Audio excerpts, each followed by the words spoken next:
नमो अर्हन्ताणं नमो सिद्धाणं नमो आयर्याणं नमो उवझायाणं नमो लोये सवसाहूणम् ऐसो पंच नमस्कारो सव पावपनासनो मङ्गलानं च सव्येसिम् पढमं हवै मङ्गलम्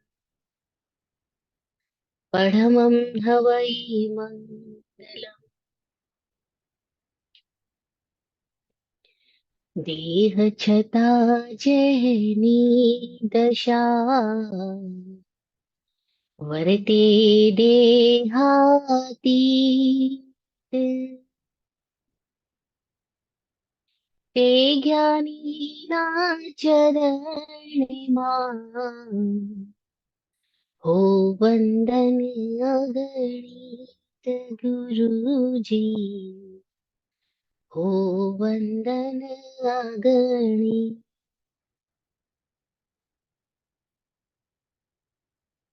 भावमय सतगुरुवर वंदन करूं आदर सत्कार नमन सदा कल्याण मंगलम दिव्य गुरु चैत्य हरताता करूं पर उपासन चित लाय रहे साता का जतन उपाय रहे साता का सतत उपाय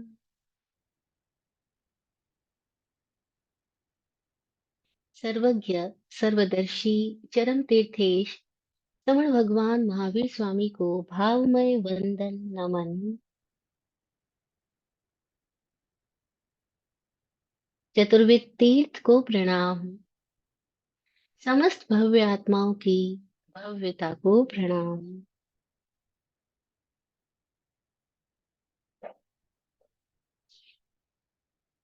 वाचक उमा स्वाति जी की प्रज्ञा को प्रणाम, जिन्होंने इस मोक्ष शास्त्र की रचना करके हम सब के लिए एक सुगमतम मार्ग दे दिया जैन दर्शन में प्रविष्ट होने का। कैसे हम जिन सूत्रों को सिलसिलेवार समझ सके, आसानी से समझ सके, हृदयंगम कर सके, लाइफ में अप्लाई कर सके, हमारी दृष्टि कैसे एक भिन्न आयाम में विकसित हो सके, उसके लिए उन्होंने हमें बहुत कम शब्दों में सूत्रों की रचना करके फिर स्वयं ही उन सूत्रों की टीका करके यानी व्याख्या करके हमारे लिए एक विशाल महल में प्रवेश करने के लिए एक छोटा सा द्वार खोल दिया। हर सूत्र एक दरवाजा है, हर सूत्र एक दरवाजा है जिसमें प्रवेश कर जाए तो भव्य भव्य भव्यतम स्थिति का दिग्दर्शन होता है। कैसे हम खुद को जाने, क्योंकि सारी बात इसीलिए है कि हम खुद को पहचान जाए, खुद को जान जाए। जो खुद को जान चुके उनको हमने जिन बोला, तीर्थंकर बोला, वीर बोला, बुद्ध बोला, राम कहो या हरिहर ब्रह्मा, या उसको स्वाधीन कहो, भक्ति भाव से प्रेरित हो यह चित्त उसी में लीन रहो। तो उनको कुछ भी नाम दे दो, कैसे हम हमारी भी वही स्थिति हो जाए। जब तक वो नहीं होती तब तक हम सब दुखी है, पीड़ित है। खुद से अपरिचित लोग अगर थोड़ी सी भी सजगता से जिए तो पता लगेगा कैसे हम लॉस्ट है, खोए हुए हैं। पता ही नहीं है कौन, पता ही नहीं है कहाँ, पता ही नहीं है क्यों, पता ही नहीं है हो कैसे रहे हैं। सब कुछ कैसे घट रहा है कुछ भी नहीं पता। हम बड़े अजीबोगरीब प्राणी हैं जिन्हें बाकी सब दिखाई देता है खुद के सिवाय। हमारी कितनी विचित्र दशा है। बाकी सब दिखाई देता है खुद के सिवाय, खुद को नहीं देख पा रहे बस। यही हमारी आ, बहुत बड़ी विसंगति है। यही हमारी पीड़ा है। अनुभवी लोग कहते हैं कि सारे दुखों का मूल एक ही है, वो ये है कि खुद खुद से अनजान हूं मैं। विराट गुरु जी की एक कविता की पंक्ति याद आ गई मुझे। वो उनकी बात बात में उनसे कविताएं, पद्य, भजन ऐसे निकलते थे जैसे अभी हमारे मुंह से शब्द निकल रहे हैं। वो गद्य रूप है, उनके भीतर से पद्य रूप निकलते जाते थे। तो जैसे उनके भीतर कोई भाव आता और वो भक्ति में भजन फूट पड़ता। ना तन बलवान रे, ना मन गुणवान रे, जो जी में आए कह दो, खुद से अनजान रे।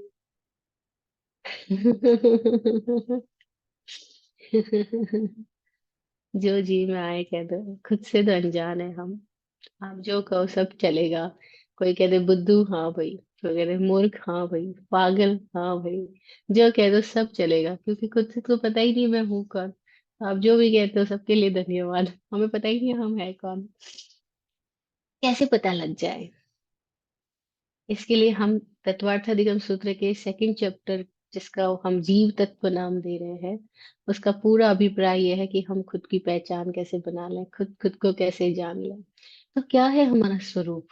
स्वतत्व क्या है? खुद का सार क्या है? सबसे पहले ही स्टार्टिंग वही से है, क्योंकि हम खुद को ही नहीं जाने तो बाकी सब चीजें जानना तो वेस्ट ही हो जाएगा। खुद को ही नहीं जाना, खुद से तो अपरिचित ही रह गया, तो बाकी सबको जान के कर भी क्या लेंगे? तो कहा स्वतत्व क्या है? स्वतत्व है भाव रूप। स्वतत्व को उन्होंने बोला है कि खुद का स्वरूप जो है वो भाव रूप है। और वो भाव को कैसे समझना? तो उन्होंने भाव की परिभाषा नहीं दी, भाव के भेद बताए। और ये बड़ी मजेदार बात है सांख्य दर्शन जैन दर्शन में, कि वो स्थितियों को बताने के लिए उनके भेदों की चर्चा करता है। जैसे हमने लास्ट चैप्टर में बात की थी, मुक्ति का मार्ग क्या? तो बोला सम्यक दर्शन ज्ञान चारित्राणी मोक्ष मार्ग। तीन शब्द दे दिए, सम्यक दर्शन ज्ञान और चारित्र। ऐसे अभी हम बोले स्वतत्व क्या? तो पहला ही सूत्र क्या दिया? जैसे पहले चैप्टर का पहला सूत्र था सम्यक दर्शन ज्ञान चारित्राणि मोक्ष मार्ग। यहाँ पहला ही सूत्र क्या दे दिया? औपशमिक शायिको भावो मिश्रश्च जीवस्य स्वतत्व मौदिक परिणामिकौ च। औपशमिक शायिक मिश्र स्वतत्व है औदिक और परिणामिक। ये सूत्र का अर्थ है। औपशमिक शायिक नए नए शब्द है। मिश्र यानी उपशम और श्रेय का मिक्सचर, श्रेयोपशम। स्वतत्व है औदैक और पारिणामिक। ये पांच नाम है। औपशमिक भाव की चर्चा हमने लास्ट सेशन में थोड़ी सी जानी थी, कि शमन के समीप रहना, शांति के समीप रहना, जहां विचारों की तरंगे, लहरें आक्रांत नहीं कर रही है, परेशान नहीं कर रही है, व्यक्ति शांत बैठा है। उसकी शरीर की भी चंचलताएं कम हो गई, विचारों की चंचलताएं भी घट गई, भावनात्मक प्रवाह भी, इमोशंस भी एकदम कम। अब वो शांति के समीप है। तो उस समय जब वो शांति के समीप होता है तो वो अलग ही तरह के ब्लिस में होता है। तो उस दशा में जीना, उपशम स्थिति में जीना है। उस उपशम स्थिति में क्या हो रहा है कि ऐसा नहीं है कि भीतर में सारे विकार खत्म हो गए, सारी मेमोरी खत्म हो गई, सारी इच्छाएं खत्म हो गई, सारी दुर्बलताएं खत्म हो गई, ऐसा नहीं है। लेकिन वे सब शांत है, परेशान नहीं कर रही है। ऐसा होता तो कभी कभी है कि घर में चार बच्चे भी और चुपचाप बैठे हो। होता तो कभी कभी ऐसे हमारे भीतर का बच्चा भी चुपचाप बैठा, ऐसा होता कभी कभी है। हमारे भीतर का बच्चा भी लगातार, बोलते हुए ना, दिल तो बच्चा है जी, थोड़ा कच्चा है जी। तो ऐसी सबकी स्थिति है। कि दिल तो बचा है, थोड़ा कच्चा है, लेकिन कभी कभी ऐसा होता है कि दिल भी शांत है। उसको उपशम भाव बोला। उपशम भाव दशा में क्या होता है कि भीतर में जो स्थितियां उदय में आ रही है, वो उदय में तो आ रही है लेकिन फिर भी शांत होती जा रही है। वो उदय में आकर के भी आदमी को परेशान नहीं कर पा रही है, अप्रभावित रहना सीख गया है साधक। उसको उपशम भाव बोला। अथवा अप्रभावित रहना सीख गया है व्यक्ति, क्योंकि वो कहीं और एक दिशा में अपने आप को विनियोजित कर चुका है, खुद को किसी और दिशा में डेडिकेटेड कर चुका है। जैसे कभी कभी आप लोग होते हैं, अभी नोट गिनने का टाइम आ गया, नोट गिनना है, तो बाकी कितनी स्थितियां चारों ओर चल रही है लेकिन ध्यान पूरा कहाँ है, एक ही जगह पर है। तो भीतर भी आ रही है कुछ चीजें, बाहर भी आ रही है कुछ चीजें, लेकिन आप कहीं अप्रभावित रह करके अपने एक ही काम में लगे हुए हो। तो चीजें क्या हो रही है, बाकी जो उदय में आ रही है, प्रकट हो रही है, वो सब उपशांत होती जा रही है। तो ऐसी कितनी सारी स्थितियां होती है जहां हम उपशांत होते जाते हैं। तो वो भाव दशा जो कर्मों को शांति के में ले जाती है, जो आपको उपशमित कर रही है, उसको उपशम संकेत कहा गया, उपशम भाव कहा गया। तो उपशम भाव में व्यक्ति के भीतर में रही हुई स्थितियां शांत है, शमन शमन के करीब है। और जो शांति में लगातार रहने का जिसकी स्थिति बन जाती है, अभ्यास बन जाता है, धीरे धीरे वो कोई भी स्थिति में जाए तुरंत शांति में लौट आता है। कदाचित वो इधर उधर हो भी जाए तो तुरंत शांति में आ जाता है, क्योंकि उसको शांति का अनुभव है, शांति का एहसास हो गया है। तो उसको कोई एक स्वाद अपने भीतर का लग गया है। एक बार भी भीतर का स्वाद लग गया तो आदमी लौट लौट करके अपने स्वाद में लौट ही आएगा, खुद वापस अपने पास आएगा ही, जहाँ उसको शांति मिले। है ना? वो स्वाद कैसे सजगता से लग जाए, उसके लिए सारे सामायिक के प्रयोग किए जाते हैं, ध्यान के प्रयोग किए जाते हैं, कि कैसे एक व्यक्ति को एक बार अपने भीतर की शांति का अनुभव हो जाए तो वो बार बार लौट के उस जगह पर आएगा, क्योंकि जैसे ही अशांत होएगा उसको पता लग जाएगा कुछ गड़बड़ हो गया है।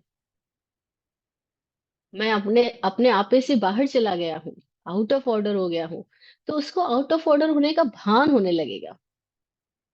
जनरली तो हमें पता ही नहीं चलता कि हम आउट ऑफ ऑर्डर कब हो गए। क्यों नहीं पता? क्योंकि हमें ऑर्डर का ही कोई अनुभव नहीं है।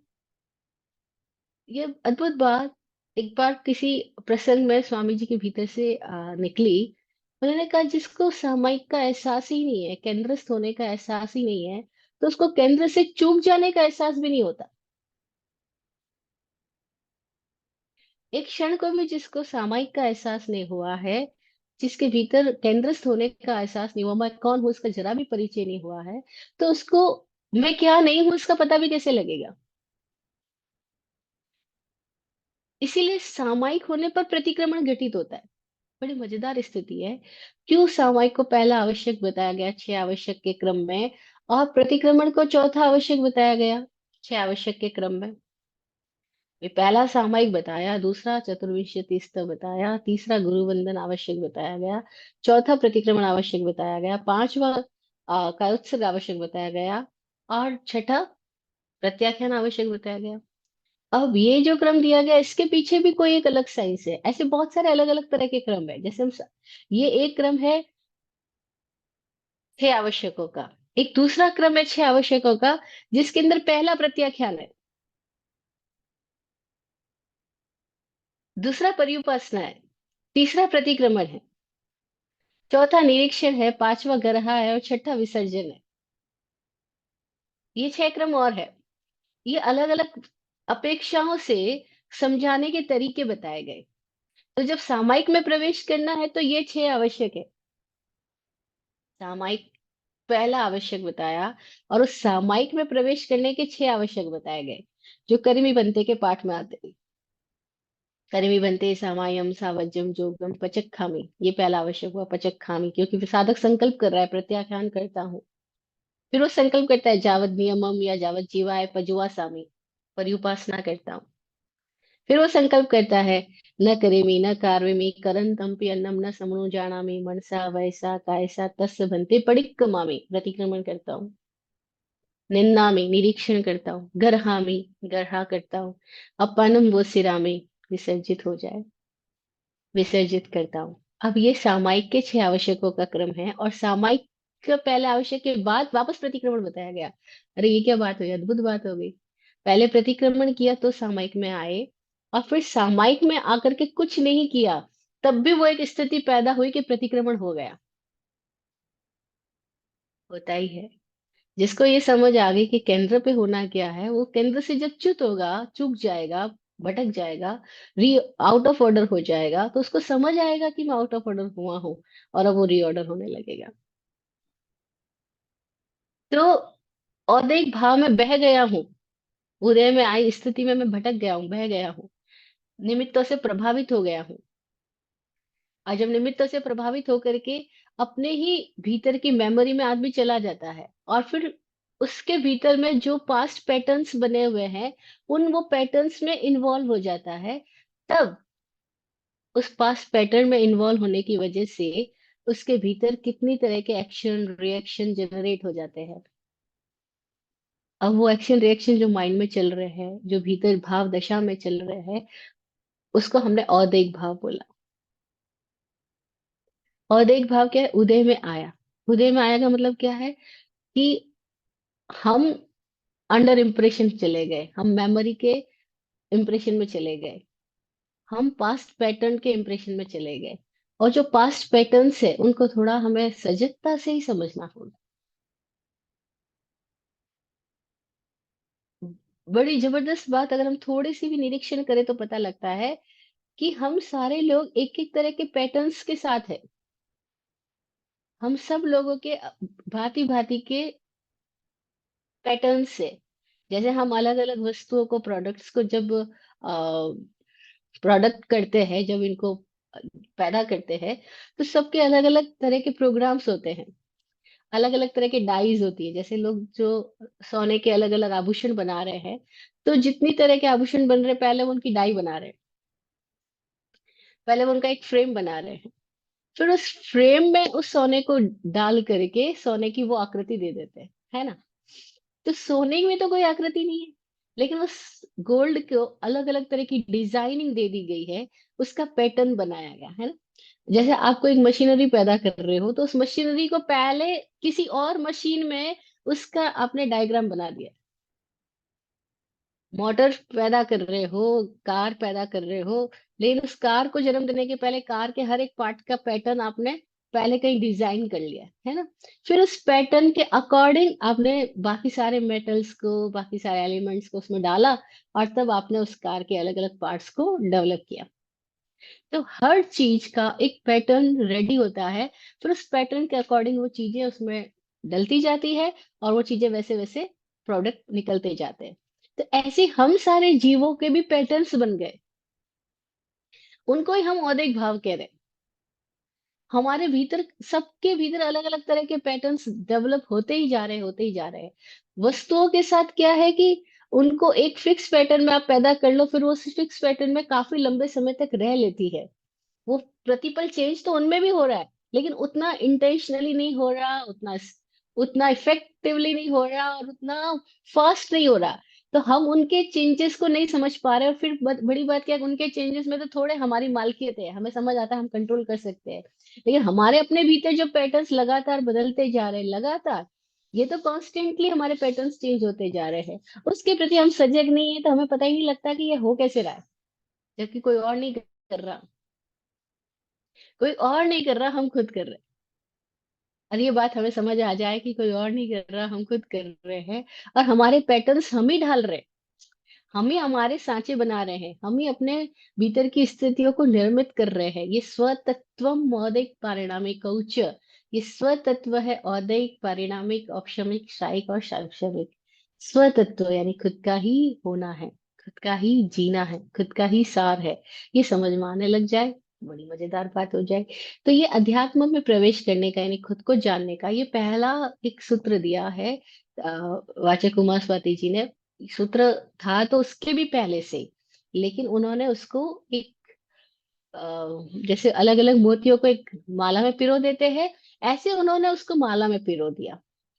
ये बात तो पहले से ही किसी वितराग महापुरुष के द्वारा, जिन्होंने खुद को जान लिया, उनके भीतर से निकली कि कैसे हम खुद को समझ सके। तो उसके लिए उन्होंने नाम दिया कि हम अपने आप को समझने के लिए खुद के करीब आए, तो पता लगेगा कि हमारे भीतर जो तरह तरह के पैटर्न्स है, जो तरह तरह की स्थितियां है, वो स्थितियां हमारे ही अपने ही भावों से निर्मित हो रही है। औदिक भाव, उदय में आ रहा वह प्रवाह, जो हमारे अतीत के संचित संस्कार, संचित वृत्तियों का प्रतिबिंब है। हमारे भीतर जो रिकॉर्डेड हो चुका है, बस वही रिलीज हो रहा है, वो औदिक भाव है। जब वो रिलीज होगा तो वैसे वैसे निमित्त लाएगा, वैसे ही प्रेरणा लाएगा, वैसे ही भीतर में फिर से वृत्ति को पैदा करेगा। जैसे भीतर से उदासी आई, भीतर से क्रोध आया, भीतर से ईर्ष्या आई, भीतर से राग फूटा, भीतर से घृणा फूटी। अभी जो लगातार फूट रही है, ये औदिक भाव है। और ये ऐसे सतत चल रहा है। जैसे हमने कोई फुहारा चला दिया हो, तो वो फुहारे से सतत पानी बह रहा है, सतत पानी आ रहा है। ऐसे हमारे भीतर से फुहारों की तरह अलग अलग धाराएं लगातार आई जा रही है, आई जा रही है, आई जा रही है। अब कोई लोग तो क्या करेंगे, उस फुहारे में कैसे बटन को बंद करना या चेंज करना या स्विच बदलना, गियर चेंज करना, उनको समझ आ गया है, वो मजा करेंगे। जिनको ये समझ नहीं आया है, वो अलग अलग दशाओं में लगातार झूलते रहेंगे, झूला झूलते रहेंगे। और मोस्टली तो हम सारे लोग झूला ही झूल रहे होते हैं, ऊपर नीचे ही हो रहे होते हैं। तो उस समय में जिसको थोड़ी इस चीज की समझ आ गई है, वो उपशाम भाव में आता जाएगा। अब ये उपशम भाव कोई जरूरी नहीं है कि हमने ये अध्ययन पढ़ा है तो ही समझ में आएगा, ये नेचुरली भी समझ में आता है। नेचुरली भी हमारे सबके भीतर ऐसी स्थितियां घटती है कि हमें उपशम समझ में आता है। अब कैसे, जैसे छोटा बच्चा रो रहा है, लेकिन जैसे मम्मी गोद में ले लेती है, रोना बंद। अरे ये क्या बात होगी, अभी तो रो रहा था और गोदी में चढ़ाया जैसे ही उसको, और रोना बंद। और जैसे ही गोद से नीचे उतारा, रोना शुरू। अब उस बच्चे को किसने सिखाया, किसने बताया, किसने इंस्ट्रक्ट किया कि भाई तू रोना बंद कर या रोना शुरू कर, या तू रो ही क्यों रहा है। बस ये उपशम हो गया रोना। और उसके कुछ खाने को दे दिया, कुछ खिलौना पकड़ा दिया, चेंज। अरे अद्भुत बात है। आज जैसे उसको गोदी से नीचे उतारा या उसका खिलौना छीन लिया, रोना शुरू। ये अदैहिक अपशमिक ये भाव हम इस अर्थों में ना भी समझे तो भी सतत हो ही रहा है। जो हो ही रहा है उसको समझने के लिए, उसको जान, उसको सजगता पूर्वक जीने के लिए हम इन सूत्रों को समझ रहे हैं। अन्यथा भी हो रहा है, वो सबके साथ रहा है। हर कोई उदय में भी जा रहा है, हर कोई उपशम में भी जा रहा है। लेकिन जब सजगता से होने लग जाता है, तो मजेदार स्थिति क्या होगी कि उपशम से हम श्राइक स्थिति में भी जा सकते हैं। क्योंकि जो श्राइक की स्थिति है, वो कॉन्शियसनेस बढ़ने से, सजगता बढ़ने से घटित होगी। जैसे बच्चे ने रोना बंद कर दिया, लेकिन रोना खत्म थोड़ी हुआ। रोना बंद हुआ है, रोना समाप्त नहीं हुआ है। रोना समाप्त तो बुढ़ापे तक भी नहीं होता। बचपन में खिलौने के लिए रो रहे होते हैं, और बुढ़ापे में अपने पोते पोतियों के लिए, नातियों के लिए, अपनी जिम्मेदारियों के लिए, अपनी जमीन जायदाद के लिए रो रहे होते हैं। लेकिन रोना तो चालू ही रहता है आदमी का। रोना का खत्म हुआ। रोना खत्म कैसे हो जाए, उपशम कैसे हो जाए, ये तो हमको आता है। बचपन से आता है कि जब बच्चा रो रहा होता है, उसको खिलौना पकड़ा दे, रोना बंद। उसको खाना पकड़ाया, उसको मिठाई पकड़ाई, उसको चॉकलेट पकड़ाई, रोना बंद। तो ऐसे हम पूरी जिंदगी अपने आप के साथ भी कर रहे होते हैं। जैसे ही रोना शुरू होता है, हम कुछ पकड़ लेते हैं, रोना बंद। छूट जाता है, रोना चालू। तो ये तो पूरी जिंदगी ही चल रहा है हमारे साथ में। इन कोई एक स्थिति ऐसी भी आएगी क्या कि रोना ही समाप्त हो जाए। रोना इन द सेंस दुखी होना, रोना इन द सेंस कि पीड़ित होना, तड़पना, आकुलता व्याकुलता रहना, बेचैनी बनी रहना, वो कैसे समाप्त हो जाए। उसके लिए हमें श्राइक भाव, उपशम से श्राइक भाव में आ जाए। श्राइक भाव का मतलब क्या हुआ, वो समाप्ति हो गया, वो दशा गिर गई, वो स्थिति से हम मुक्त हो गए, वो फाइल चली गई, वो पैटर्न ही निकल गया। अब वो पैटर्न नहीं बचा, उस पैटर्न का कोई कारण नहीं बचा। पैटर्न बचेगा तो बार बार उसमें माल भरेगा, फिर स्थिति पैदा होगी। पैटर्न ही नहीं बचा, वो स्थिति खत्म होगी। क्या ऐसा पॉसिबल है?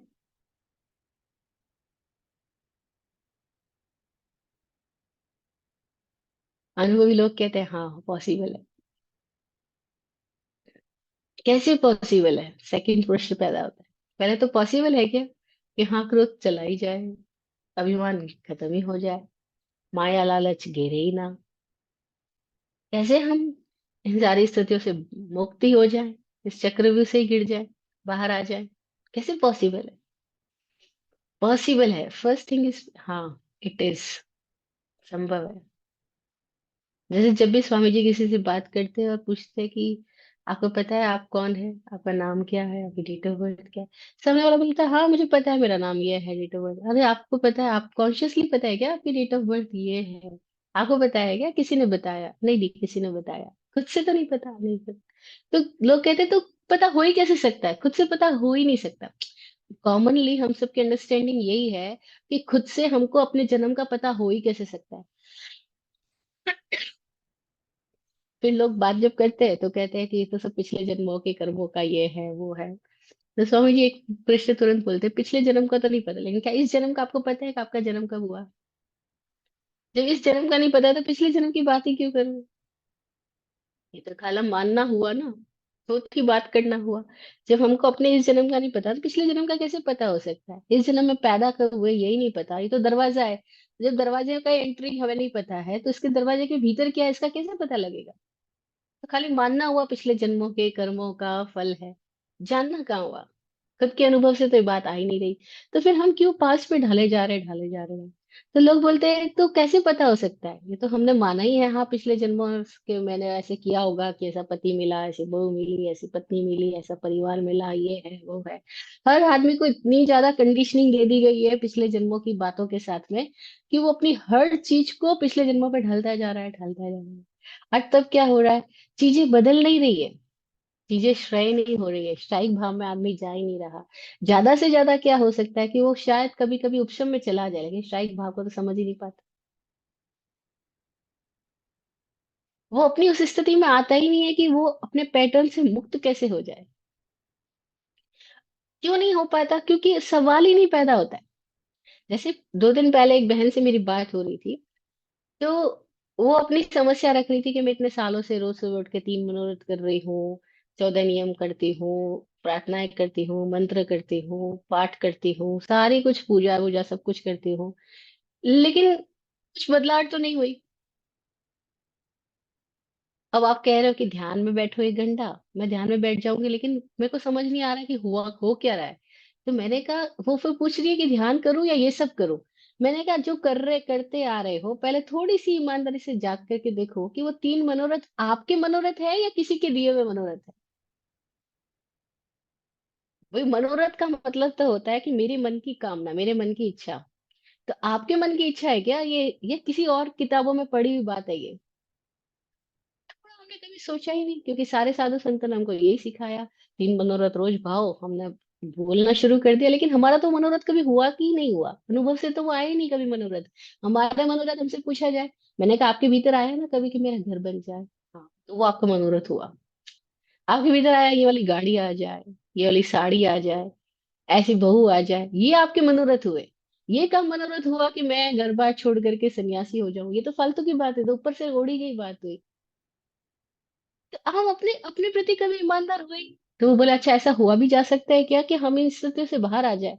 मैंने कहा ऐसे लोग सामने बैठे हमारे जो मुक्त हो गए, तो इसका मतलब है कि हुआ जा सकता है। वो बोले अच्छा हुआ भी जा सकता है क्योंकि ये तो हमारे पिछले जन्मों के कर्म है। मैंने कहा ये तो महाराज साहब ने सिखा दिया पिछले जन्मों के कर्म है। अब आप सोच लो, चलो ये जन्म आपने इस तरह से जी लिया, फिर नेक्स्ट बर्थ में आ गए, फिर क्या होगा? फिर भी लोग यही सिखाएंगे कि पिछले जन्मों के कर्म है। फिर तो हर बर्थ में हमको यही शिक्षा दी जाएगी, पिछले जन्मों के कर्म में तुम तो मुक्त हो ही नहीं सकते, फिर मुक्त कब होगे? अरे श्रेय भाव इसी वक्त आ सकता है, और ये श्राइक भाव दशा में जीने लग जाए वो मुक्त हो रहा है। मुक्त होने का मतलब क्या? श्राइक भाव दशा।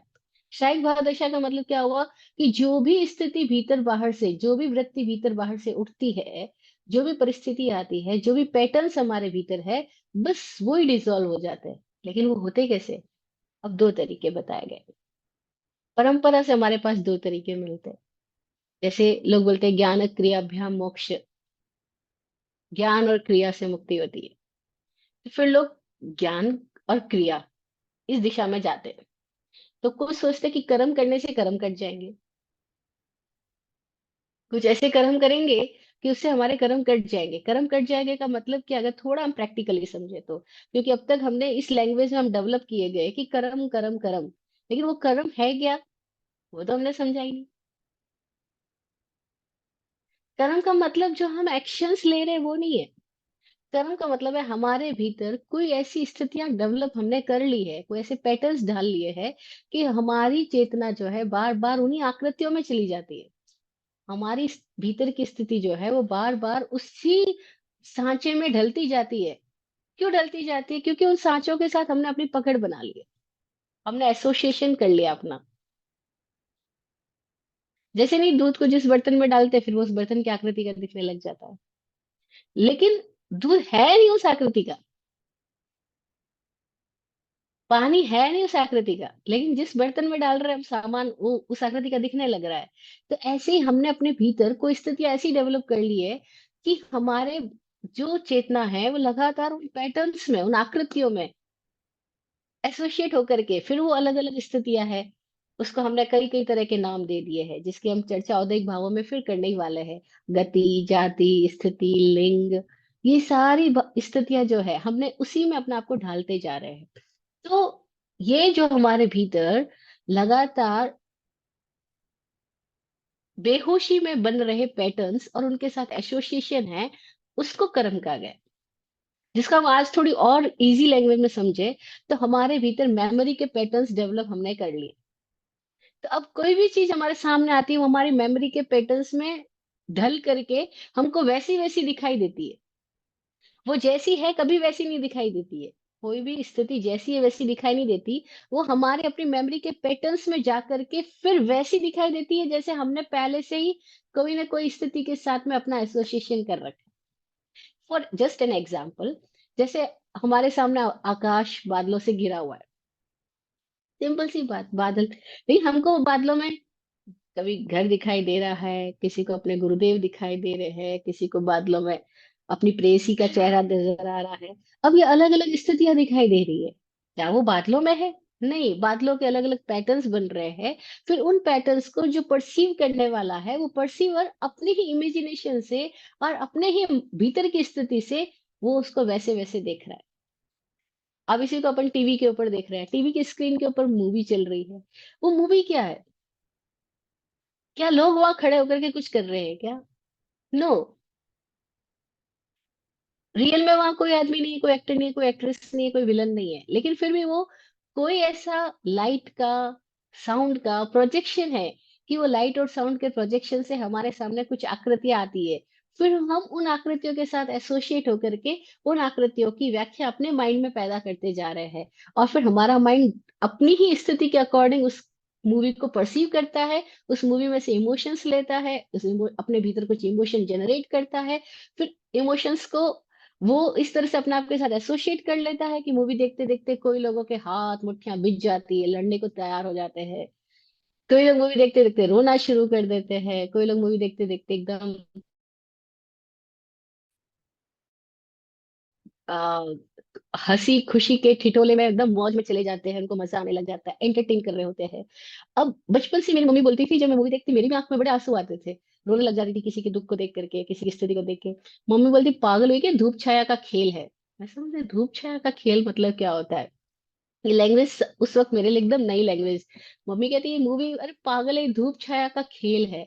बाद में समझ में आया धूप छाया का खेल मतलब ऐसे कहा जाता है, अपन इसको शास्त्र की भाषा में बोले तो पौद्गलिक है, सारी पुद्गलिक स्थितियां है। अथवा इसको ऐसे कहे कि ये सब तो इमेजिनरी है, इल्यूजनरी है, they are not real, illusions है। और इन सारे इल्यूजन्स के साथ जो हमारा एसोसिएशन है, that's are karma, that's are patterns. और ये जो कर्म है, पैटर्न्स है, इन सब से हम कैसे मुक्त हो सकते हैं? तो दो दिशाएं में बात कर रही हूँ, ज्ञान और क्रिया। तो कोई लोग ऐसा सोचते हैं कि कुछ ऐसी क्रिया करेंगे कि ये पैटर्न खत्म हो जाएंगे, वो गड़बड़ दिशा में चले जाएंगे।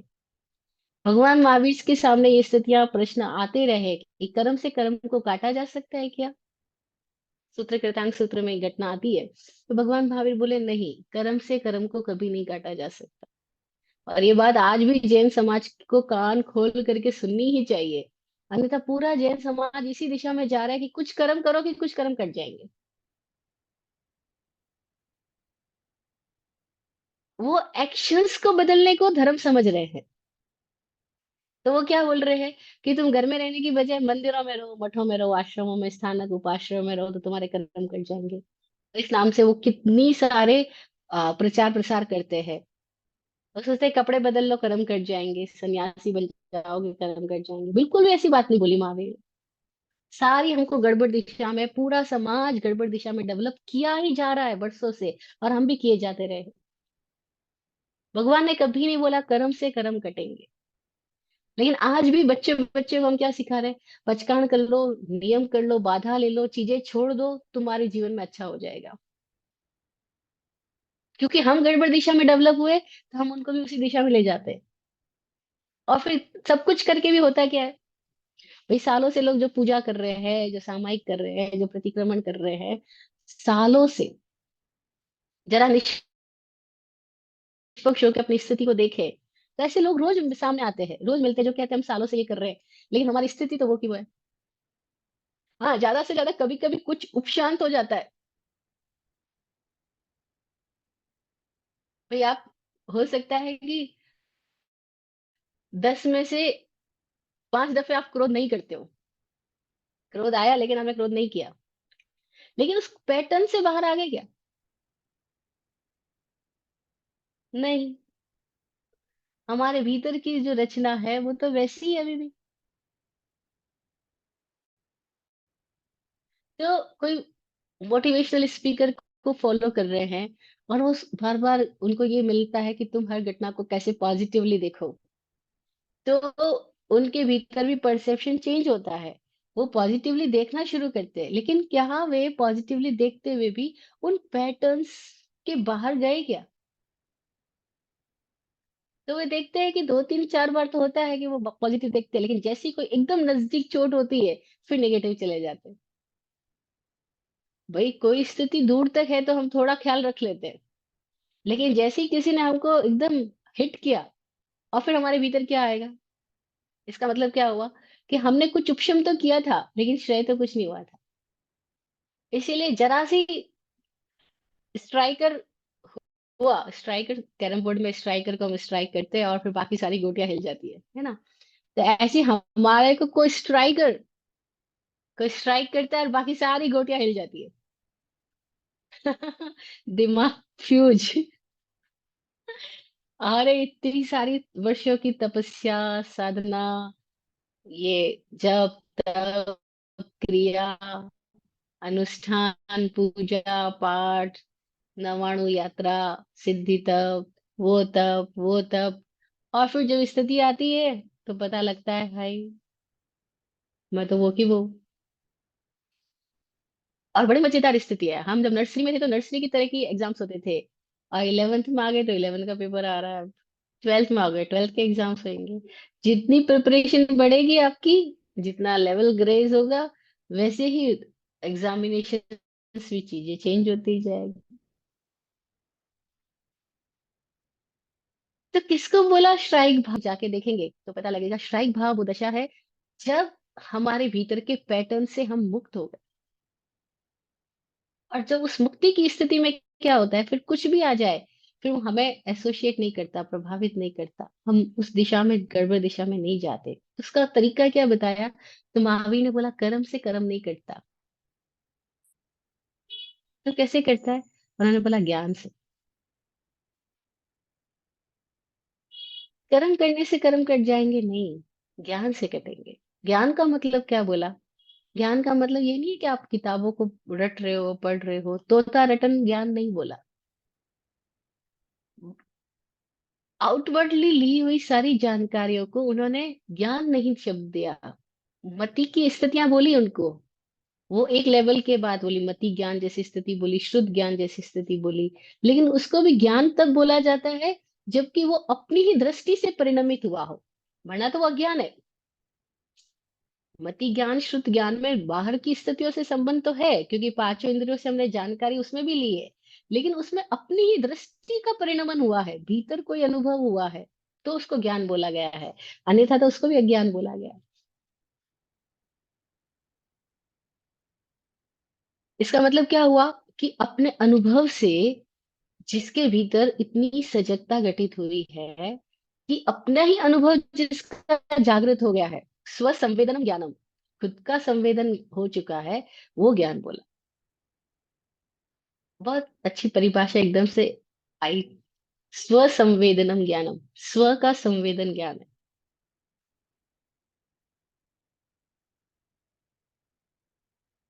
इसका मतलब क्या हुआ, किस दिशा में जाना होगा हमको। ज्ञान का मतलब क्या हुआ, स्व संवेदन। तो स्व संवेदन का मतलब क्या हुआ, खुद का अनुभव, खुद का टेस्ट, खुद का स्पर्श। खुद का स्पर्श कर लिया, वो ज्ञान है। उस दशा में फिर अज्ञान नहीं रहता, फिर कोई पैटर्न नहीं रहता। इसको ऐसे समझो, अंधेरे में भूत है, अंधेरे में बहुत सारी स्थितियां हैं, लेकिन उजाला हो जाए तो कोई भूत ही नहीं है। खोपड़ी में बहुत सारे विचार है, लेकिन अगर उजाला हो जाए तो पता लगेगा है कहाँ। ये तो सब अंधेरे अंधे आदमी का टटोलना था, इतने सारे विचार। लेकिन जैसी आंख खुली, आंख खुली का मतलब भीतर कुछ प्रकाशित हुआ, आपको पता लगेगा, oh there is no thought. Thought का मतलब ही है कि नहीं देख पाना। जो नहीं देख पा रहा है वो सोच रहा है, जो देख पा रहा है उसको सोच ही नहीं है। जो देख नहीं पा रहा है वो सोचने में ही जा रहा है, विचारों में ऊहापोह में भटक रहा है। अभी हमारी स्थिति ऐसी तो है, माइंड में सैकड़ों तरह के विचार प्रहार कर रहे हैं, अपने ही भीतर युद्ध छिड़ा हुआ है। और वो युद्ध की स्थिति कभी इतनी गहरी, इतनी बढ़ जाती है कि रात रात नींद नहीं आती आदमी को, अकेले में आदमी पगला ही जाता है। तभी तो हम सब भागते हैं किसी को पकड़ने के लिए, क्योंकि अकेले में हम पागल हुए जा रहे हैं। हमारे भीतर विचारों का युद्ध चालू है, वृत्तियां आपस में ही सब लड़े जा रही है। बचपना, जवानी, बुढ़ापा सब भीतर है, स्त्री पुरुष सब भीतर है, सारी इमेजेस भीतर है। और वो सारा धूप छाया का खेल भीतर में हो रहा है। इस प्लेटफॉर्म के ऊपर ना जाने कितनी तरह की मूवी चालू है, एक थिएटर बन गया है, और इसके अंदर कितनी मूवी चल रही है, और सबकी मूवी अलग अलग है। अर्जुन माली के अंदर अलग मूवी चल रही है, अंगुली माल के अंदर मूवी, अंदर अलग मूवी चल रही है। सबके भीतर, ये एग्जाम्पल इसलिए दे रही हूँ, दूसरों की बात हमें जल्दी समझ में आ जाती है, खुद की समझ में नहीं आती है। हकीकत तो सबके भीतर हो रहा है ना। मेरे गौशालक के भीतर ही महावीर की कोई इमेज बन रही है, गौतम के भीतर भी महावीर की कोई इमेज बन रही है। इंद्रपति गौतम उस इमेज से कहीं मुक्ति की दिशा में बढ़ रहे हैं, गौशालक उस इमेज से अपने भीतर ही कोई नरक की दिशा में बढ़ रहा है। ना जाने हमारे भीतर कितनी इमेजेस है, और है कहाँ वो। क्या महावीर गौतम को अलग स्थिति दे रहे हैं और गौशालक को अलग स्थिति दे रहे हैं? नहीं, महावीर इज न्यूट्रल। और not only Mahavir, every situation is neutral. But हमारे भीतर क्या चल रहा है, वो हमारे ही अपने पैटर्न्स काम कर रहे हैं, और हमारे भीतर स्टोरी हमारे ही मन बुनता जाता है। और उस बनावट के अंदर हम सब कैज में हैं। तो क्या हम उससे लड़ने जाएंगे तो दूर हो जाएगा? क्या हम एक एक के साथ काम करेंगे, एक एक पत्ते को तोड़ते जाएंगे, तो क्या जहरीला पेड़ खत्म हो जाएगा? जहरीला पेड़ यानी संसार, भीतर का सारा जाल, क्या ये खत्म हो जाएगा एक एक पत्ते को तोड़ने से? हमको यही तो सिखाया गया, ये करो तो ये जाएगा, वो करो तो वो जाएगा। और कितनी तरह की बेवकूफी हमको सिखाई गई। फला पूजा करने से फला कर्म कटेंगे, अंतराय कर्म की पूजा ये, ज्ञानावरण्य की पूजा ये, दक्षिणावरण्य की पूजा ये, और ये सब दुकानदारी चला दी गई। अब इसकी बात करेंगे तो कोई लोग तो मारने को दौड़ेंगे। क्या आप, क्या हम सबको गलत ठहराना चाह रही हो? और हमारी जब तक बेसिक स्थिति हमें ही क्लियर नहीं है, तो हम कितना भटकाए जाएंगे। और क्यों भटकाए जा रहे हैं? क्योंकि वो खुद भटके हुए लोग हैं, जिनको ये लग रहा है कि हमें पार्क पता है, और वो दूसरों को चलाएंगे तो क्या होगा, भटके हुए भटकाएंगे। अंधा अंधा ठेलिया दोनों खूब पड़ंत। कबीरदास बोलते गए, अंधा अंधा ठेलिया, अंधा अंधे को ठेलेगा, दोनों खूब पड़ंत, दोनों कुएं में गिर जाएंगे। बड़ी मजेदार है, हम पेट्रोल पंप पे खड़े थे, कार में पेट्रोल भर रहा था, और हमारे सामने चार लोग आए। पहला आदमी अंधा, लकड़ी लेकर के चल रहा है, उसके पीछे तीन लोग उसके कंधे पे हाथ रख करके, तीनों अंधे चल रहे हैं। उसमें फोटो खींचने वाली थी, उन्होंने पोजीशन चेंज कर ली। मैंने कहा बिल्कुल सही कबीरदास जी वाली स्थिति पैदा हो रही है। वो अंधा उनको मार्ग दिखा रहा है, पीछे तीनों लोग भी अंधे चल रहे हैं, और एक एक एक एक, एक कंधे के ऊपर हाथ रख करके, और हम सब भी तो यही कोशिश कर रहे हैं हमारे कंधे पे हाथ रखने वाले लोग बढ़ते चले जाएं, हमारी संप्रदाय में लोग इकट्ठे होते चले जाएं, हमारी संप्रदाय में कैसे ज्यादा से ज्यादा लोग बढ़ते जाएं, हम सब ये स्थिति कोशिश कर रहे हैं। सब गच्छ वाले, सब पंथ वाले ये चाह रहे हैं कि ज्यादा से ज्यादा लोग हमारी तरफ आकर्षित हो जाए, हमारे प्रवचनों में आए, हमारी सभा के मेंबर बन जाए, हमको डोनेशन देने वाले बन जाए, हमारी संप्रदाय का जमात बढ़ती जाए, और यही ट्रेनिंग हम सबको दी जा रही है।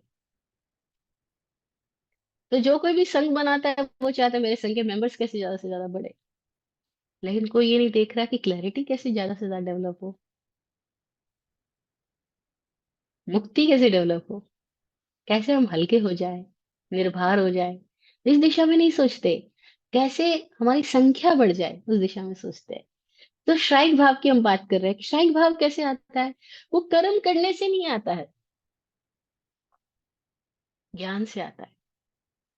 और ज्ञान का मतलब किताबों की दिशा में जाना नहीं है, ज्ञान का मतलब स्व संवेदनम ज्ञान है, खुद का संवेदन ज्ञान है। खुद के संवेदन के लिए क्या करना होता है? ध्यान। ध्यान वो मार्ग है जिससे ज्ञान आता है। ध्यान का मतलब क्या हुआ? जहां से ये गंगा बह रही है उस दिशा में जाना। गंगा शुरू कहाँ से हो रही, भाव प्रवाह आ कहाँ से रहा है, उस दिशा में जाना। भाई मैनिफेस्टेशन तो उस पे हो रहा है थिएटर में, लेकिन ये रिकॉर्डिंग कहाँ हो रही है? ये मैनिफेस्ट आ कहाँ से रहा है? वो प्रोजेक्टर का है, वो तो पर्दे के पीछे है। और पर्दा ये शरीर है, ये मन है, इसके पीछे वो प्रोजेक्टर है कहीं जहां से ये चीजें आ रही है। तो ध्यान का मतलब क्या हुआ? उस प्रोजेक्टर जहां से चीजें पैदा हो रही है उसको देख पाना। और जब कोई उसको देख लेता है तब क्या होता है? जैसे ही हमने गंगोत्री पे पहुंच गए, वैसे ही स्थिति सारी बदल गई। अब गंगा वो नहीं है जो हमारे देश में, हमारे प्रदेश में बह रही थी। अब गंगा कोई और स्थिति में है, और तब पता लगता है वो तो एकदम शुद्ध धारा है। पारिणामिक भाव दशा उसको बोला गया जहाँ केवल शुद्ध धारा है, जहाँ कर्मों का कोई प्रभाव ही नहीं है। कर्म जिस स्थिति को छूते ही नहीं, लेकिन भाव दशा है, भाव दशा भी नहीं कह सकते, जो हमारी स्थिति है उसको पारिणामिक भाव दशा बोला गया। पारिणामिक भाव का मतलब है एक वह स्थिति है जहाँ हमको कोई भी कर्म नहीं छूता, कोई भी पैटर्न वहां बनता ही नहीं है, बन ही नहीं सकता है। वो शुद्ध स्थिति है जहां से गंगा बह रही है, लेकिन फिर वो बहते बहते कहाँ कहाँ की क्या क्या स्थितियां जुड़ती जाती है, और जो जुड़ती जाती है फिर नई नई रूपाकार बदलती जाती है। तो फिर कहीं कैसी गंगा है, कहीं कैसी गंगा है, कहीं कैसी यमुना है, कहीं कैसी सरस्वती है, लेकिन अपनी मूल रूप में जब वो जहां से आ रही है वहां दशा कुछ और है। तो पारिणामिक भाव उसको बोला गया जहाँ हमारी वो स्थिति जहाँ कोई कर्म हमें नहीं छूता, कोई पैटर्न नहीं बनता, कोई आकृति नहीं है, कोई वृत्ति प्रवृत्ति नहीं है, वो केवल हमारा शुद्ध होनापन है। वो जो हमारा शुद्ध होनापन है, उस स्थिति में आने में जो भाव सहायक बनते हैं, जो भाव स्थितियां सहायक होती है, उसको हमने श्राइक भाव बोला।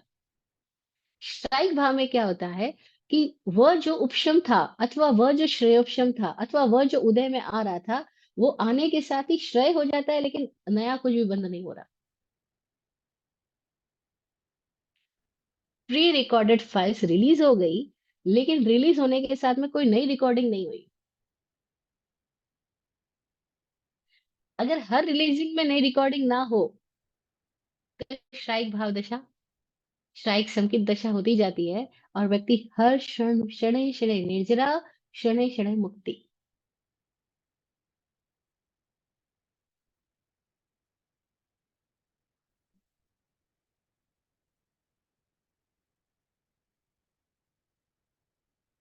अब इसको कितना मस्त एग्जाम्पल उत्तरायण सूत्र के एक चैप्टर में दिया गया कि सूखी रेत लो, उसका गोला बनाने की कोशिश करो, दीवार पे डालो। चिकनी मिट्टी लो, रेत में थोड़ा चिकनाहट डाल दो, गीला गोला बना दो, फिर दीवार पे डालो। उल्ला सुक्का यदो गोला। अब जो गीला वाला दीवार पे डाला चिपक जाएगा, सूखा वाला दीवार पे गया तुरंत ही खिल जाएगा। तो स्ट्राइक भाव उसको बोला कि खिल गया, श्रेय हो गया, वो पैटर्न ही चला गया। लेकिन कैसे जाएगा? अंधेरे से लड़ने से अंधेरा कभी नहीं जाएगा। ये बात इतनी सरल है लेकिन समझ में नहीं आती। हम सब अंधेरे से लड़ने का प्रयास करते जाते हैं। हम सब पत्तियां काटने का प्रयास करते जाते हैं। और जो जानकार लोग हैं वो बोलते हैं बस छोड़ने का प्रयास मत करो, करने योग्य को कर लो, छूटने योग्य छूट जाएगा। जानने योग्य को जान लो, बाकी सब चीजें खत्म हो जाएगी। जानने योग्य को जान लो, उसको जान लो जिसको जानने के बाद कुछ और शेष नहीं बचता। कितनी गजब बात उन्होंने बोली। ये लाइन है हमने ना जाने बचपन से कितनी बार सुनी होगी। ज्ञान उसको बोला भी, उसको जान लो जिसके जानने के बाद और कुछ जानना शेष नहीं बचता।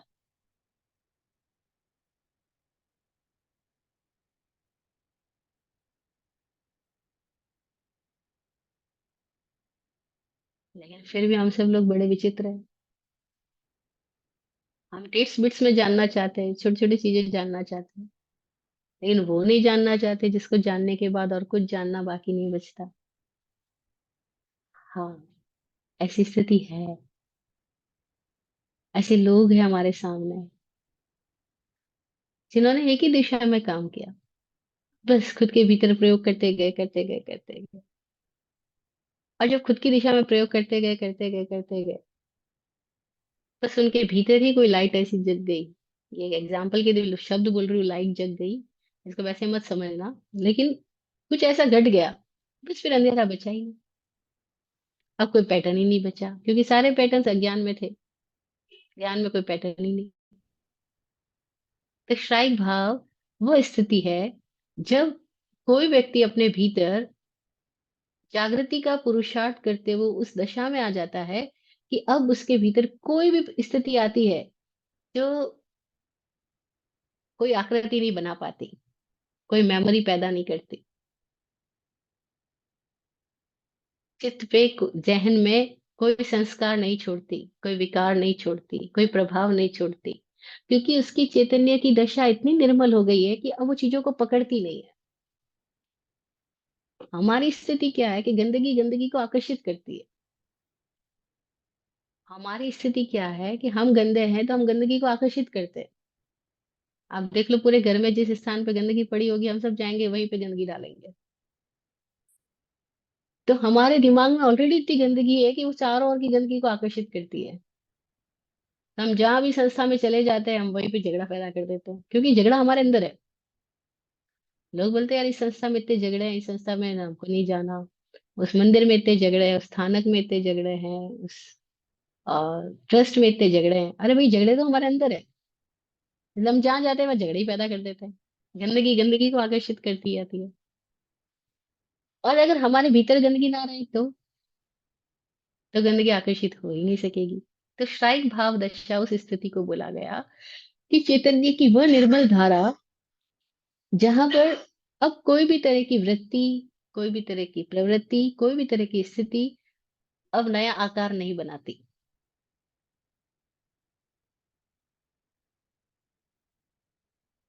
तो मुक्ति क्षण क्षण होती जाती है। जो क्षण क्षण मुक्त हो रहा है उसको श्राइक भाव दशा बोला गया। क्यों हो रहा है? क्योंकि सजगता की कोई अग्नि उसके भीतर, कोई लौ उसके भीतर ऐसी जाग चुकी है कि उस सजगता की, उस ध्यान की अग्नि के अंदर सारे कर्म ऐसे ही भस्मीभूत हो जाते हैं जैसे कोई सोने को आग में तपाए। तो सोना अपने शुद्ध स्वरूप में निखरता जाता है, अशुद्धि जल जाती है।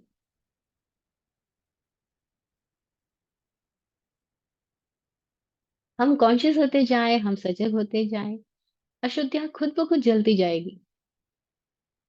तो अशुद्धियों से लड़ने, अशुद्धियों से दुखी होने, अशुद्धियों से पीड़ित होने की जरूरत ही नहीं है। हाँ, शुद्धि की दिशा में कैसे बढ़ा जाए कि अशुद्धियां खुद ब खुद हट जाए, गट जाए। खत्म हो जाए। तो जैसे हमने उपशम भाव को समझने के लिए एक एग्जाम्पल लिया था कि पानी में गंदगी है, लेकिन पानी को हिलाया ना जाए तो गंदगी नीचे स्थिर हो जाएगी, बाहर प्रकट नहीं होगी। ऐसे ही श्राइक भाव को समझने के लिए हम एक एग्जाम्पल सोने का ले सकते हैं कि सोने में जब सोने को जब आग में तपाया जाता है तो जितनी भी अशुद्धि है वो खिड़ जाती है, निकल गई। सोना अपने शुद्ध स्वरूप में ही है, फॉरेन एलिमेंट्स निकल गए बस। सोना कभी ऐसा नहीं होता 18 कैरेट, 19 कैरेट, 20 कैरेट, ऐसे बोलते हैं हम व्यवहार में, ये कितना गोल्ड है, ये 18 कैरेट है, 20 कैरेट है। लेकिन सोना तो हमेशा 24 कैरेट ही होता है। स्वामी जी एग्जाम्पल बहुत बार देते हैं कि गोल्ड इज ऑलवेज 24 कैरेट। क्योंकि गोल्ड थोड़ी कम हुआ है, गोल्ड थोड़ी 18 या 20 कैरेट्स हुआ है। वो अशुद्धि हुई है जो उसके अंदर इकट्ठी कर दी गई है, अशुद्धि निकल जाए तो गोल्ड तो हमेशा ही 24 ही है। गोल्ड तो 24 कैरेट है तो 24 कैरेट ही है। उसके अंदर अशुद्धि जो मिल गई है, उसकी वजह से हम इसको 18 कैरेट बोल रहे हैं, 19 कैरेट बोल रहे हैं, 20 कैरेट बोल रहे हैं, कुछ भी बोल रहे हैं। वो अशुद्धि की वजह से बोल रहे हैं, पर अशुद्धि सोना थोड़ी हुई है। सोना कितना है? ऐसे ही कितने ही आंधियां आ जाए, लेकिन वो आकाश को थोड़ी खराब कर रही है। हमें लग रहा है वो आकाश को मलिन कर दिया, आकाश को लाल पीला बना दिया, काला बना दिया। आकाश तो जैसा है वैसा ही है, कलर्स कहाँ आए? हमको लगा आकाश में आया, आकाश को छुआ उन्होंने, लेकिन आकाश को तो छुआ ही नहीं। आकाश में दिखाई दिए, लेकिन छुआ नहीं आकाश को। क्योंकि आकाश को अगर कोई कलर कर दे तब तो गड़बड़ी हो जाएगा, आकाश कभी कलर में आता ही नहीं है।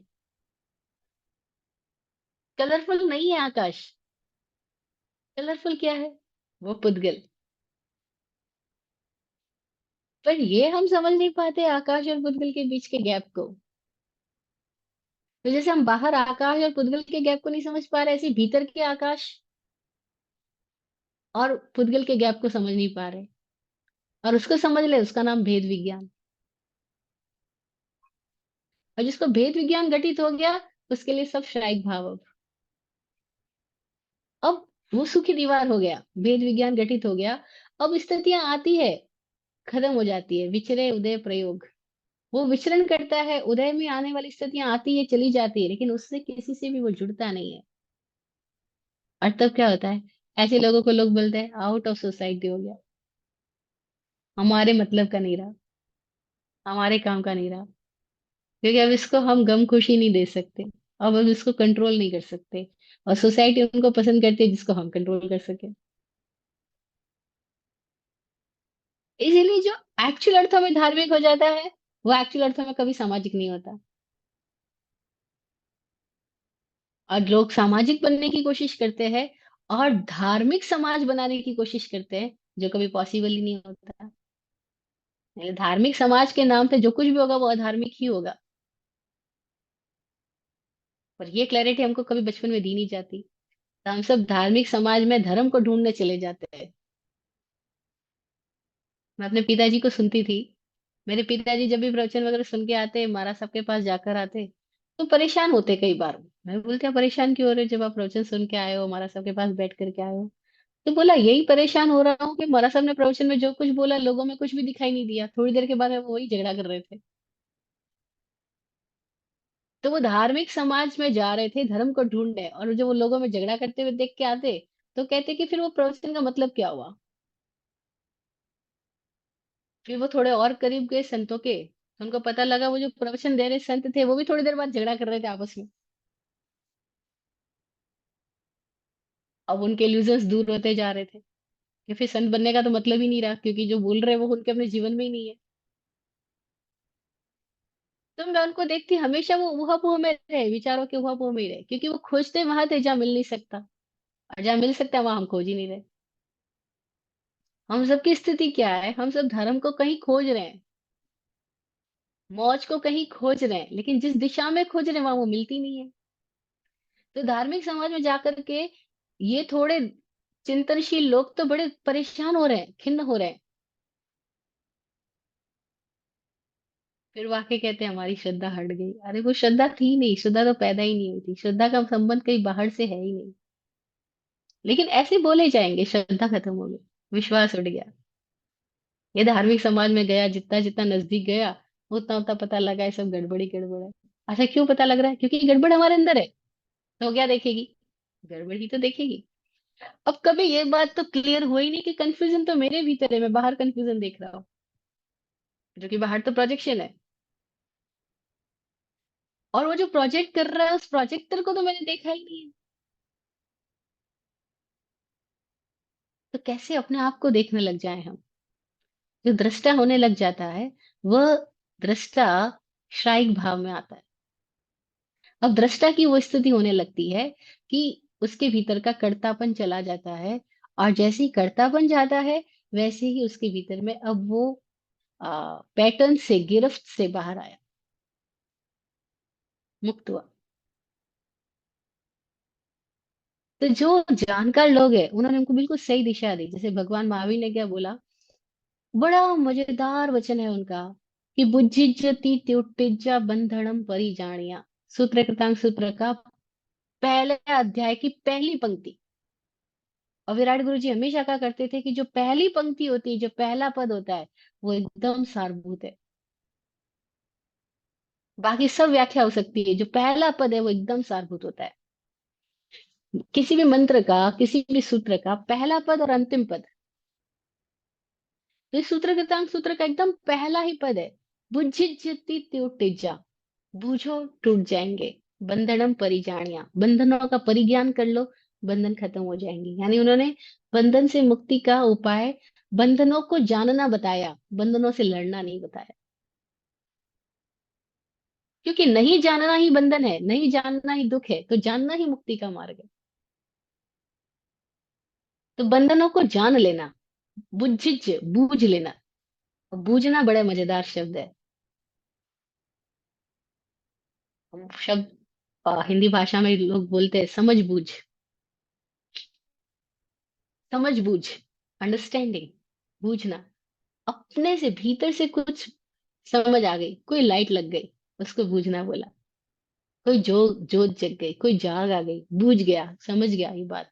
और जैसे ही समझा, वैसे ही क्या हुआ, पैटर्न खत्म। जहां जहां समझ आ गई, वहां वहां के पैटर्न खत्म होते गए। जहां जहां दिख पड़ा, वहां वहां अंधेरा खत्म हो गया। और वो पैटर्न में हमारी चैतन्य की धारा ढलती जा रही थी। और तब हम परेशान हो रहे थे, और वो खत्म हो गई, बूझ गए। पैटर्न खत्म। पैटर्न खत्म हो गया तो क्या हो गया, अब वो धारा कोई आकार में नहीं बन रही है। और जब आकार में नहीं बन रही, तो आकाश स्वच्छ है, निर्मल है। तो श्राइक भाव का मतलब क्या हुआ, भीतर में कोई ऐसी चैतन्य की धारा जागृत है, हम सहोश है, हम ऐसी स्थिति में है कि अब कोई पैटर्न हमको प्रभावित करता नहीं, कोई पैटर्न हमारा नया बनता ही नहीं, और पुराने पैटर्न खत्म होते जाते हैं। तो मोक्ष का पुरुषार्थ जो सतत हो रहा है, वो श्राइक भाव का पुरुषार्थ। औपशमिक श्राइको भावो मिश्रश्च। तीसरी दशा बोली मिश्र। मिश्र का मतलब क्या बोला, औपशम और श्रेय दोनों के मिक्सचर से जो स्थिति पैदा हुई, उसको श्रेयोपशम बोला गया। जिसमें कुछ श्रेय हो रहा है, कुछ उपशम हो रहा है। अब जब हम उपशम से श्रेय की ओर बढ़ रहे हैं, तो बीच में ये स्थिति आती है जिसको बोला श्रेयोपशम। क्योंकि हर वक्त तो सजगता उतनी नहीं बनी रहती है। इसका हम शास्त्र में बोला गया, बहुत मजेदार तीन तरह के साधक बताए गए। एक वह जो जागृत है, तीन स्थितियां बताई गई। एक वह जो जागृत है, दूसरी वह जो सुप्त है, और तीसरी वह जो सुप्त जागृत है। एक तो जाग गया, स्ट्राइक भाव में आ गया, खत्म हो गई बात। एक सोया है, अभी उदय भाव में ही चल रहा है, अभी होश नहीं है, होश की धारा नहीं जागृत हुई, खुद के प्रति होश नहीं जागा है। तो क्या हो रहा है, लगातार थपेड़े चलाए जा रहे हैं, चलाए जा रहे हैं, चलाए। सुप्त है। एक वह जो सुप्त जागृत है, सोया भी है, जाग भी रहा है, सो भी रहा है, जाग भी रहा है। कभी सो जाता है किन्हीं क्षणों में, किन्हीं क्षणों में जाग जाता है। किन्हीं क्षणों में होश में आता है, किन्हीं क्षणों में प्रमादित हो जाता है। किन्हीं क्षणों में समझता है, किन्हीं किन्हीं क्षणों में वापस समझ गायब हो जाती है। एक तो बल्ब है जो जल रहा है, एक बल्ब वो है जो उसका फ्यूज उड़ गया है, जल नहीं रहा है, जला नहीं सकते। एक वह है जो लगबुझ लगबुझ कर रहा है, और वो जो लगबुझ कर रहा है ना, वो स्थिति हम बहुत सारे लोगों की स्थिति है। वो भी साधक है, वो लगता है बुझता है, जगता है सो जाता है, पता लगता है फिर बेभान हो जाता है। अरे सुबह तो कुछ और होश में था, लेकिन सांझ होते होते गायब हो गया। अभी कुछ बात होश की कर रहा था, लेकिन फिर कोई निमित्त आया और उस निमित्त के प्रभाव में बह गया और फिर गायब हो गया। तो एक ऐसी धारा भी है लगबुझ वाली, उसको शायोपशमिक भाव कहा गया है। कि ये थोड़ा समझता है तो श्रेय हो जाता है, फिर समझ गायब हो जाती है, फिर उपशम हो जाता है। इसके भीतर कोई स्थिति आती है, समझ जागृत रहती है, तो उस स्थिति से अप्रभावित रहता है। लेकिन फिर कोई एक लेयर ऐसी आ जाती है कि जिसमें वो प्रभावित हो जाता है, फिर बंधन में चला जाता है। तो लगबुझ चालू है, उसका शायोपशमिक भाव कहा गया है। दो मिश्र स्थिति है। और ये जो मिश्र स्थिति में रहते हैं, हालांकि बहुत ज्यादा देर तक कोई मिश्र स्थिति में नहीं रहता है, लेकिन लगातार आता जाता रहता है। और ये जो लगातार मिश्र स्थिति में आना जाना चल रहा है, इस शायोपशमिक भाव में से ही कोई साधक समझदारी से बढ़ता बढ़ता शायिक दशा में चला जाता है, और कोई नीचे वापस पीछे की दशा में चला जाता है, और ये गेम चालू रहता है सांप सीढ़ी के गेम की तरह। और ये गेम ही चल रहा है हम सबके साथ। हमें पता ही नहीं चलता कब सीढ़ी चढ़ते हैं, कब सांप काटता है, फिर कब गिर जाते हैं, फिर कब वापस सीढ़ी चढ़ते हैं, फिर सांप काट जाता है। और ये चालू रहता है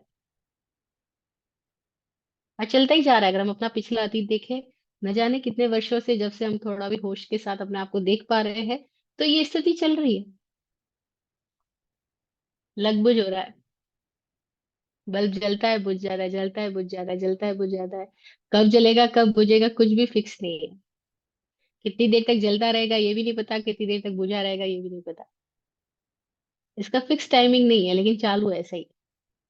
तब क्या होता है, फिर क्रोध आता है, फिर क्षमा के भावों में चले जाते हैं, फिर क्रोध आता है, फिर क्षमा के भाव आ जाते हैं, फिर थोड़ी देर बाद में गड़बड़ी करते हैं, फिर खुद ही पछताते हैं। ये खुद खुद के साथ में ही हमारा एक गेम चालू है। अब इनमें इससे बाहर कैसे आए, अगर सवाल आता है, तो जितना ज्यादा होश की धारा बढ़ेगी, सजगता की धारा बढ़ेगी, उतना ही ज्यादा ये सब चीजें हटती जाएगी। उसी के लिए सारे प्रयास किए गए, सारे पुरुषार्थ, धर्म ध्यान के सारे पुरुषार्थ शायोपशमिक भाव से कैसे हम शायिक भाव में आ जाए, या औदैहिक भाव से कैसे शायोपशमिक भाव में आ जाए, उसके लिए है। औदैहिक स्थितियों में मेमोरी जब हमारे को हिट करती है, और हमारे पास्ट पैटर्न्स हमको प्रभावित कर रहे होते हैं, उस समय हम कैसे सजग हो जाएं, कैसे औदैहिक से शायपशमिक में आ सके, और कैसे शायपशमिक से श्रायक स्थिति में आ सके, उसके लिए ये सारी तपस्या का मार्ग बताया गया। अहिंसा संयमो तवो, धम्मो मंगलम मुखितम, अहिंसा संयमो तवो। ये तपस्या की बात, संयम की बात, ये सारी स्थिति हमारे भीतर की स्थिति कैसे बदलती जाए, हम कैसे औदैहिक से शायपशमिक से श्रायक स्थिति में बढ़ते जाए, विकसित होते जाए। तब क्या होगा कि हम पास्ट पैटर्न में नहीं आए, उसकी गिरफ्त में ना आए, तो हम नए पैटर्न्स डेवलप नहीं करेंगे। और नए पैटर्न्स डेवलप नहीं किए, यानी क्या हुआ कि हम हमारी चेतना आकृतियों से मुक्त होती गई, बंधन से गिरती हटती गई, और तब अपने सही स्वरूप में, विराट स्वरूप में विकसित होती जाएगी। उसके लिए सारी बात है, सारी चर्चा उसके लिए है। सारी तपस्याएं, सारी साधनाएं, धर्म ध्यान के सारे पुरुषार्थ के प्रयोग, सब इसके लिए है कि कैसे हम अपनी ही पास्ट पैटर्न से सजगता से जी सके। और वो पास्ट पैटर्न किसी भी तरह के हो, अच्छे हो बुरे हो, वो बात नहीं है, सबके भिन्न भिन्न है। अच्छा बुरा तो हमने अपनी आज की मान्यताओं के अनुसार चीजों को शब्दों में बांट दिया है। जैसे अगर हम सिख समाज में पैदा हुए, अच्छे बुरे की परिभाषा शायद कुछ और हो, हिंदू समाज में शायद कुछ और हो, मुस्लिम समाज में, जैन समाज में अच्छे बुरे की परिभाषाएं बहुत अलग अलग मिल सकती है। लेकिन बात अच्छे बुरे की नहीं है, बात एक ही है कि हम बेहोश है कि होश में। अनुभवी लोग कहते हैं बस होश है, जागरण है वो अच्छा है, बेहोशी है वो बुरी है। बेहोशी में कितनी भी अच्छे काम किए गए वो भी सब बुरे हैं, क्योंकि वो बेहोशी में है। इसलिए महावीर जैसे व्यक्ति कभी जीव दया की बात नहीं कर रहे थे। कभी बकरों का आवेदन कराओ, गौशालाएं खोलो, पानी के प्याऊ खोलो, बिल्कुल भी ऐसी बातें नहीं कर रहे थे। वो क्या कह रहे थे? वो कह रहे थे पढ़मम नाणम तो दया। पहला ज्ञान, पीछे दया। ज्ञान नहीं है तो सारी दया बेकार है। दया दया ही नहीं है, क्रूरता है, घमंड है, अहंकार का पोषण है। और ऐसा ही हो रहा है। उन्होंने कहा पहला ज्ञान। लेकिन ये बात हमारे गले ही नहीं उतरती। कुछ दिनों पहले हम जोधपुर में थे, तो किसी एक महिला ने हमें निमंत्रित किया कि हम आज जीव दया के प्रोग्राम में जा रहे हैं। वहाँ हम पक्षियों को दाना डालेंगे, पशुओं को चारा खिलाएंगे, तो क्या आप भी आना चाहेंगे? फिर कोई ऐसा प्रसंग आया, मैंने बाद में बताया कि हम इस जिसको जीव दया कह रहे हैं, भाभी ने उसको जीव दया नहीं बोला, उसको धर्म नहीं बोला। उन्होंने जीव दया बोला खुद को जानना। खुद को जानना जीव दया है। जब तक खुद को ही नहीं जाना गया, इस जीव को ही नहीं जाना गया, तो हम किसी और जीव को जान ही नहीं सकते। तो जिस जीव दया की आप बात करें उसको महावीर ने धर्म नहीं बोला, लेकिन ये बात हजम ही नहीं हुई। वो बोला मजा आता है। हाँ, मैंने कहा मजा आता है अपने से किसी को छोटा हो और उसको हेल्प करने में मजा आता है, लेकिन किसी ज्ञानी के पास बैठने में आपको कितना कष्ट होता है। बोले वो हमें समझ ही नहीं आते। तो यही तो बात है। वो समझ इसलिए नहीं आते क्योंकि वहां हमें अहंकार को चोट पड़ती है। वहां हमको हमारे पैटर्न से बाहर आना होता है, वो हम आना ही नहीं चाहते। तो ज्ञानी हमको समझ नहीं आते। और दूसरे प्राणियों पे दया करना हमको इसलिए अच्छा लगता है क्योंकि वो हमसे छोटे हैं, तो हमारा अहंकार पुष्ट होता है। लेकिन जैसे मैंने ये लाइन बोली अहंकार पुष्ट होता है, उतना बुरा लग गया कि बस पत्ता कट। और ऐसे ही हो रहा है।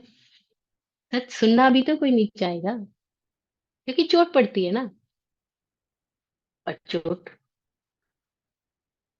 गुरुजी लोग बोलते थे चोट मिलती है तो खोट निकलती है। सोना भी तो आग में तपाया जाता है तभी शुद्ध होता है। तो जो इन स्थितियों से सजगता से बढ़ता जाता है वो शाइक भाव में आता है, अन्यथा हम गिरफ्त में ना जाने कहाँ का चलते चले जाते हैं। तो हम देखें कि हम कौन सी दशा में हैं, सजगता पूर्वक बढ़े। यही सारी बात का अभिप्राय है। आज इतना ही, फिर बात करेंगे। आप फूलो फलो हो जिंदगी मखमल मुलायम, आपकी हर खुशी पे है हमारी जान सदके। दुआ करते हैं चुपचाप दिल की थाप से हम, रहे जाते नवाजे हर घड़ी अरमान सबके। अमन और चैन से गुजरे आपका वक्त सारा, अमन और चैन से गुजरे आपका वक्त सारा। रुख पे खिलती रहे यूं रूह की मुस्कान खुल के, रुख पे खिलती रहे यूं रूह की मुस्कान खुल के। जय हो, जय हो, जय हो। सबका कल्याण हो।